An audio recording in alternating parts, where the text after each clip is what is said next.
Hello everyone, thank you so much for joining again. And if this is the first time you're joining, welcome. My name is Marina Lantos and I am one of the core team members for East Coast Salon Services.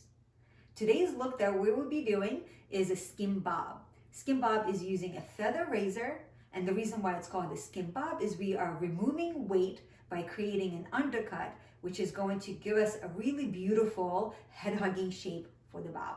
Stay tuned. So the first section is going to be just underneath the O-bone, right to the center of the ears. And the first section that I'm going to be cutting is going to be about the same width as the blade, not including the first and the last tooth. Comb the hair into your fingers, elevating just a little bit off of the skin and paying close attention that all of the grains of the hair are clean and combed to the same point. My overall length is going to be just above my fingers. Now with skimming technique removes weight and length at the same time and creates a fluid shape that follows the head shape, which means I'm going to need to lift my blade about 2 inches above my desired length, and then in one move, glide through the whole entire section, hitting my fingers. The next motion is going to be the same exact motion, but instead of starting 2 inches, I'm going to be just a little bit lower, and the motion is going to be all the way down to my fingers. I'm going to repeat the same motion all the way, until I cut through the whole entire section and get really small and closed blade towards the bottom, so I could create a really precise line underneath with soft texture on the top. Now if I show you guys the silhouette of this haircut, you're gonna come a little bit closer. Look at that beautiful shape. It already looks like a nice, beautiful, lean graduation. I moved my client's head away from me so that I know that her chin is parallel to the floor. I'm going to subsection the same width as prior. Clip that hair out of the way.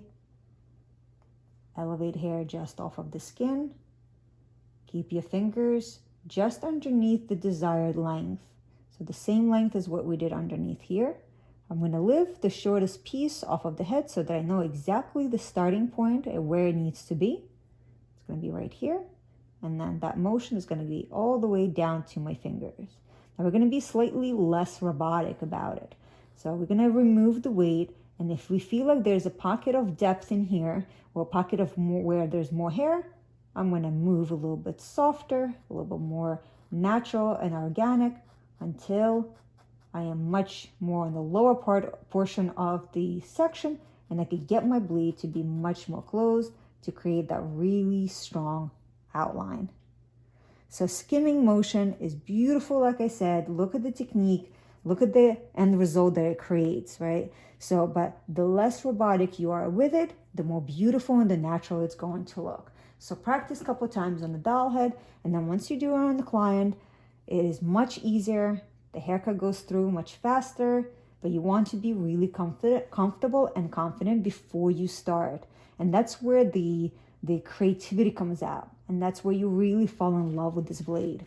So now the density of the hair that I'm working with here is much less, right? The natural hairline is on a slant, which means I have less hair to work with. So I'm going to really pay attention on how much weight I want to remove. I maybe want to start at the same point, but maybe I only want to go once or twice and then get closed blade much faster. So overall, the weight here is much heavier than it is out here. But when it's all said and done, that's the hair that's going to keep the weight of that section is going to keep that hair down so her cowlicks don't pop up. Now, if it happens that you left a little tiny piece of hair, what you can do is you can bring it all the way down, keep it in front of your fingers, and then just do a little length removal to make that look perfect. Don't worry about getting every single hair. You're going to be blow drying this, and you're going to be refining and doing all your finishing touches and customizing at the end of the haircut. We're going to do the same thing on the opposite side. So before I start, I'm going to move my client's head away from me so that I know that her chin is parallel to the floor, and then working at a natural fall for the hair. Section this in half. Clip this out of the way. Stand directly in front of the section. Comb it directly down and just a little bit off of the skin. Hold your fingers right underneath your guide. So we're holding our fingers just underneath the desired length. Lift so that you know where to start.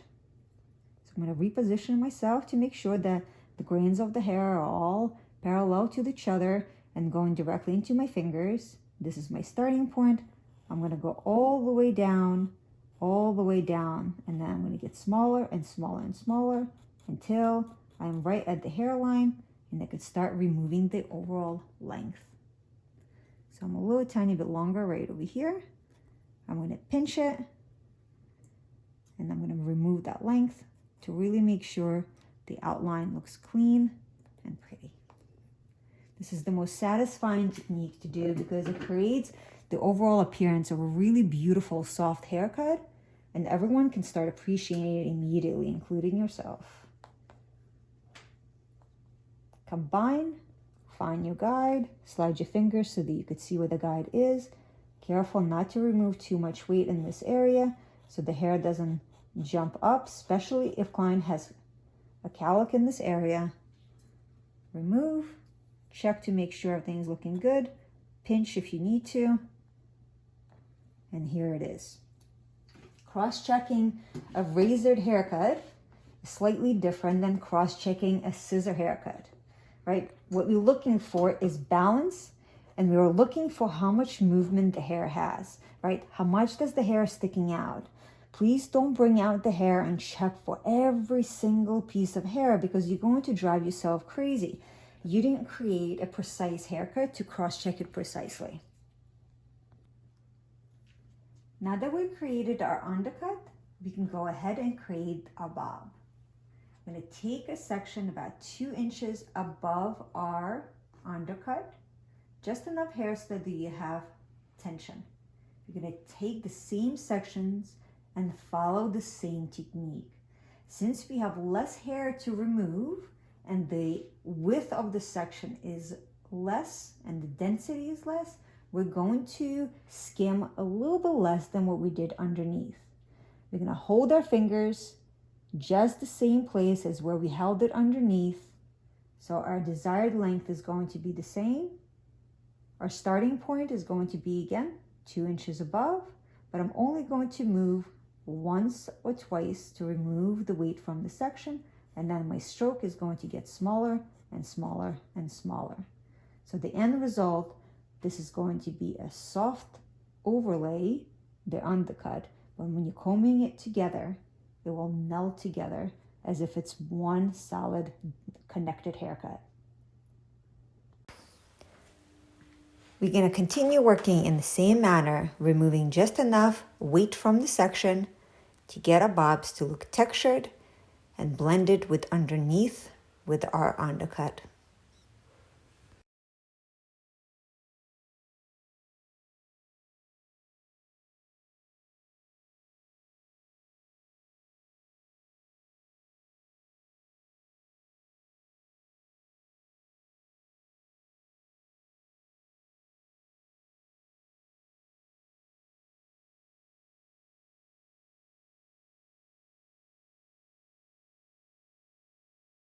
Now that we're approached the front hairline, the only thing that we're going to change is how much weight we're going to remove from the section.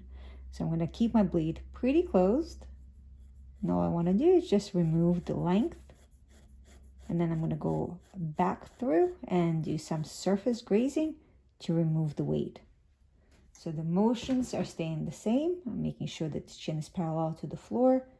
Elevation just a little bit off of the skin. Width of the section, not any wider than the blade, keeping my fingers parallel to the floor because that is the cutting line that I'm trying to achieve. And now that I remove the length, I'm going to do surface grazing. Lift. I'm going to place the blade parallel to the hair first, then tip it just a little bit, remove the heel off of the hair, and place the teeth of the blade towards the hair. What that's going to do is going to remove the weight from the section just on the top and the surface of this section. So what that will do is remove a little bit of the weight by keeping the outside just as strong as what I originally created. Lift a little bit. And just a little bit of surface grazing. The reason why I chose to do surface grazing and not skimming is because surface grazing is much less hair that gets removed, right? So I can pick and choose how much, and it's a little bit more softer. And the last section, we're going to repeat the same exact way as what we did underneath. Comb the hair all on natural fall, and then we're going to section just from the O bone. You want to make sure that you're not disturbing the hair from where it grows on the head, so this way it makes it a little bit easier to keep control of your sections. Comb the hair straight down, lift off of the head, so your elevation is going to be a little bit higher up. Find the guide from underneath. There it is in my fingers. Pass your fingers through the guide. Remove just enough weight, and then get smaller and smaller and smaller.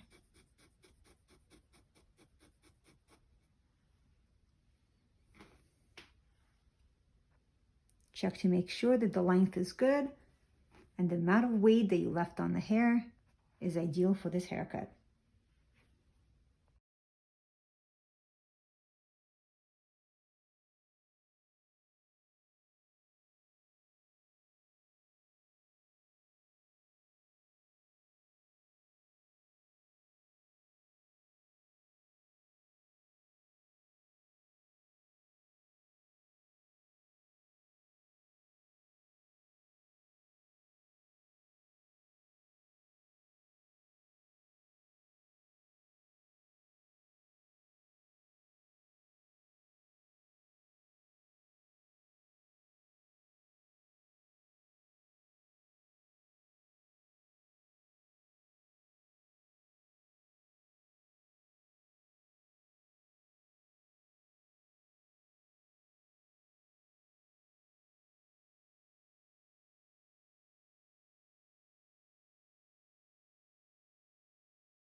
Hope you guys enjoyed this tutorial, and keep in mind that this haircut can always be altered by changing your elevation, your over direction, and your strokes of the blade. I'll see you soon.